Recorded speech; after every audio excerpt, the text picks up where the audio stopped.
Marc, effectivement, comme tu le sais, il y a des entrepreneurs qui créent leur entreprise pour faire de l'argent, ça peut se comprendre. Il y a aussi des entrepreneurs qui portent une innovation, donc qui veulent faire avancer les choses. Et il y a Marc. Et Marc, il a créé son entreprise pour aider la planète. Il est venu nous le présenter avec une tonicité, j'ai repris le terme qui a été employé auparavant, une tonicité digne de je ne sais pas combien de tasses de café. Ouais.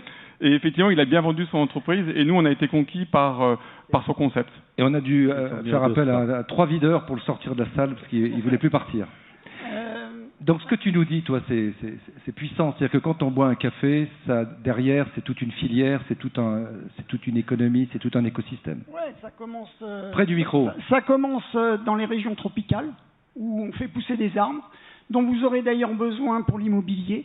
Donc nous, on plante des arbres, on développe de l'agroforesterie et on transforme en fait l'agriculture. On évite de faire en sorte qu'on rase les forêts tropicales. On apprend aux fermiers à travailler avec la forêt et pas contre la forêt. Il faut qu'ils comprennent que sa valeur, elle est avec la forêt et on obtient des rendements supérieurs avec la forêt que sans la forêt. Je vais laisser la parole à Soulé parce que c'est Soulé qui développe ça dans la région rapide, du Noun. Parce que... Voilà. Ouais. Alors Soulé, oui. Donc quand on boit un café chez LVMH ou chez Air Liquide, il faut penser... Il faut penser transformation. Oui. Parce qu'aujourd'hui, à l'image du vin, le café, c'est une expression d'un terroir. Oui. Donc, c'est un cocktail de senteurs qui va envoyer au consommateur un message de la terre là où il est produit. Donc, lorsqu'on respecte la terre et les hommes qui les produisent, on réussit à faire un triptyque, c'est-à-dire un café qui est à la fois bon pour le producteur, bon pour le consommateur et bon pour la planète. Je vais prendre juste un exemple. Sur le nombre de recrutements de LVMH pour cette année, ça fait 224 kg de café par jour.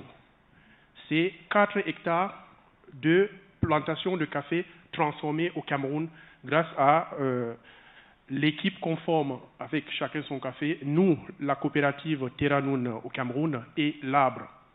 Donc, ce qu'on est venu aussi ici, c'est pour vous appeler à l'aide parce qu'on vit une période porteuse de graves incertitudes pour la planète à cause du réchauffement climatique, mais en même temps porteur d'espoir. Et l'espoir, c'est quoi? C'est lorsqu'on intègre les arbres à l'intérieur des parcelles, on évite que les paysans utilisent des engrais parce que l'arbre est producteur de biomasse.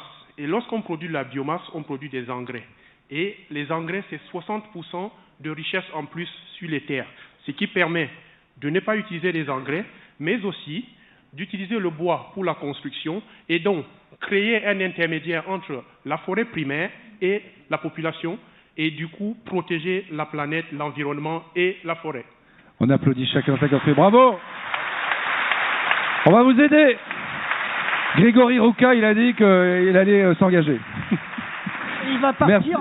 Merci à tous, c'était super, très beau palmarès. Et puis, vous avez leurs coordonnées dans le petit programme qu'on vous a distribué à l'entrée.